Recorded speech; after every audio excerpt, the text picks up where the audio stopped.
नमस्कार, ESPN 9 news में आपका स्वागत है। मैं हूं आपके साथ दिनेश कुमार। किस्सा सियासी है।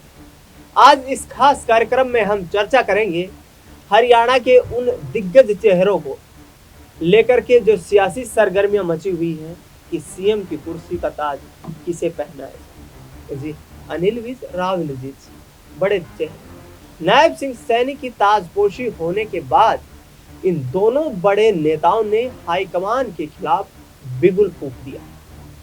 लोकसभा चुनाव से शुरुआत करते हैं। चुनाव के चंद दिनों पहले नायब सिंह सैनी को हरियाणा का मुख्यमंत्री बना दिया गया। तत्कालीन उस वक्त के मुख्यमंत्री मनोहर लाल खट्टर को सीएम की कुर्सी से हटा करके चुनाव लड़वाया गया लोकसभा का, और उसके बाद वह केंद्र में मंत्री बन गए।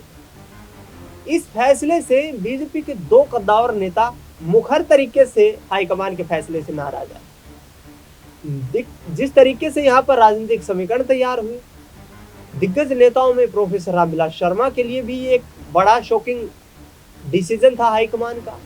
दूसरी तरफ देखा जाए तो ओम प्रकाश धनखड़ को भी उम्मीद थी कि उनका भी नाम इस सूची में शामिल किया जाएगा, क्योंकि बड़े जाट चेहरे हैं। इसके साथ साथ राव इंद्रजीत सिंह लगातार जो 45 सालों से चुनाव जीते आ रहे हैं और दक्षिण हरियाणा के सबसे बड़े कद्दावर नेता माने जाते हैं। ये यूं कहें कि हरियाणा की राजनीति में तो वर्तमान में राव इंद्रजीत सिंह से अनुभवी नेता नजर नहीं आता। और इसके साथ साथ चर्चा कर ली जाए यहाँ पर तो अनिल विज गृह मंत्री का जिम्मा संभाल चुके हैं, हरियाणा की राजनीति में बड़ा चेहरा। ये तमाम नेता नाखुश नजर आए, लेकिन राव इंद्रजीत सिंह बीजेपी हाईकमान को लेकर ही लगातार सवाल खड़े करते रहे कि बीजेपी हाईकमान को यदि बड़ा फैसला लेना था तो यहाँ पर जो पार्टी संगठन के नेता है उनसे गुफ्तगू करनी थी। तमाम खुले मंच के कार्यक्रमों में उन्होंने साफ तौर पर कहा कि मुझे पिछले 20 साल से केंद्रीय राज्य मंत्री का दर्जा दिया जा रहा है। मैं मनमोहन सिंह की सरकार में शामिल था, तब भी मुझे केंद्रीय राज्य मंत्री बनाया गया, और अब नरेंद्र मोदी सरकार में भी मैं तीसरी बार राज्य मंत्री बना। आगे आने वाले विधानसभा चुनाव में भाजपा को इसका खामियाजा भुगतना पड़ सकता है, ये राव इंद्रजीत सिंह का कहना। 15 सीटों की भी मांग करते हुए विधानसभा चुनाव में नजर आए। हिसार, रेवाड़ी, महेंद्रगढ़ पहुंचते हैं। केंद्रीय हाईकमान को सीधा संकेत देते हुए नजर आते हैं कि जिस तरीके के फैसले लिए गए हैं वो फैसले आने वाले वक्त में गले की फांस बन सकते हैं। राव इंद्रजीत सिंह का दक्षिण हरियाणा में विशेष तौर पर बड़ा सियासी प्रभाव देखा जाता है।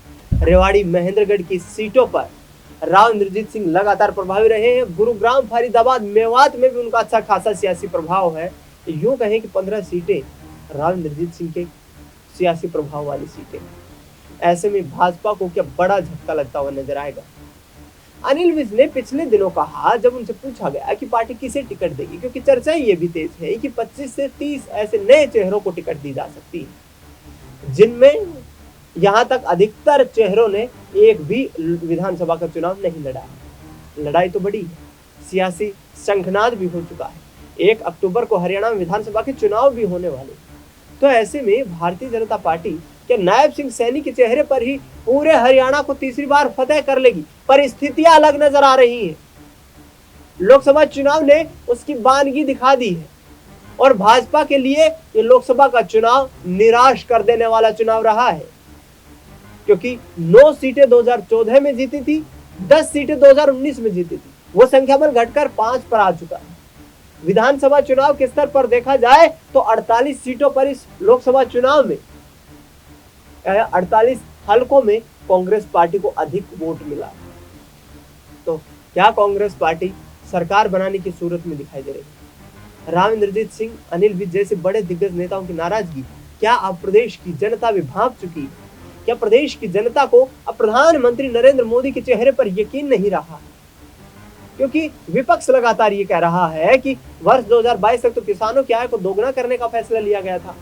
प्रधानमंत्री नरेंद्र मोदी खुले मन से यहाँ पर कहते हुए नजर आए थे कि किसानों की आय दोगुनी हो जाएगी, लेकिन किसानों को दिल्ली के बॉर्डर पर लठ का सामना करना पड़ा। किसानों की पिटाई हुई, कटीले नुकीले तार लगाए गए, वाटर कैनन चलाए गए और एमएसपी की मांग को रद्द कर दिया गया। यानी कि विपक्ष पूरी तरीके से इस मुद्दे को भुनाने का प्रयास कर रहा है।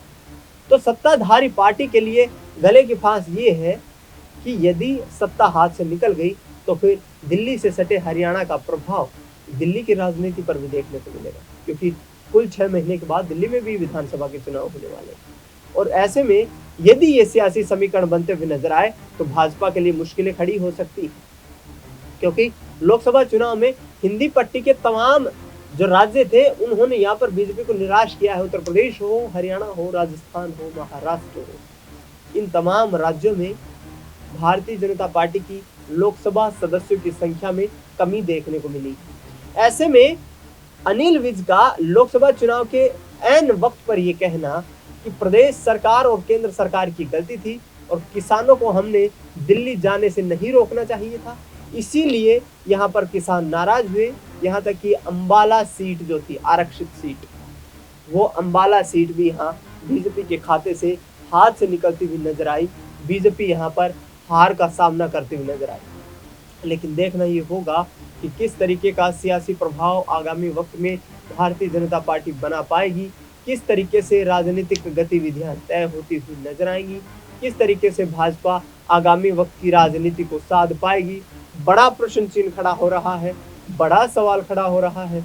इस बड़े सवाल के पीछे रणनीति यही दिखाई देती है कि दिग्गज नेताओं की नाराजगी हार का कारण बनती हुई नजर आ सकती है। यदि दिग्गज नेताओं को साधने का प्रयास नहीं किया गया, यदि उन्हें खुश नहीं किया गया, तो यहाँ पर बड़ा सियासी उलटफेर भी देखने को मिल सकता है। तो देखना यह होगा कि भारतीय जनता पार्टी विधानसभा चुनाव को किस आधार पर जीतने का काम करती है।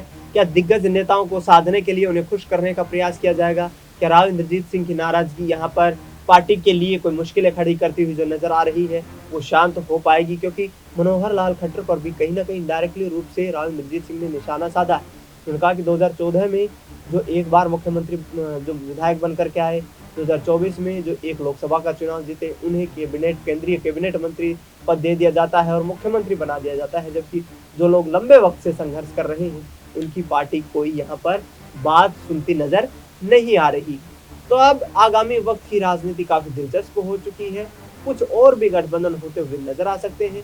हरियाणा में बीजेपी और कांग्रेस के बीच तो आमने सामने की टक्कर दिखाई दे ही रही है, लेकिन थर्ड फ्रंट के रूप में अन्य राजनीतिक दल भी मौजूद हो चुके हैं। तो ऐसे में सियासी लड़ाई जो है आसान नहीं है और आने वाला चुनाव बड़ा यहाँ पर कोई सियासी परिवर्तन कर सकता है हरियाणा की राजनीति में। भारतीय जनता पार्टी जिसकी 2014 में 47 सीटें आई, 2019 में 40 सीटें आई, वो इस बार हरियाणा की सत्ता से रुखसत होते हुए भी नजर आ सकती है। पूरे मुद्दे पर आपकी क्या राय प्रतिक्रिया है, हमें कमेंट बॉक्स में जरूर बताएं।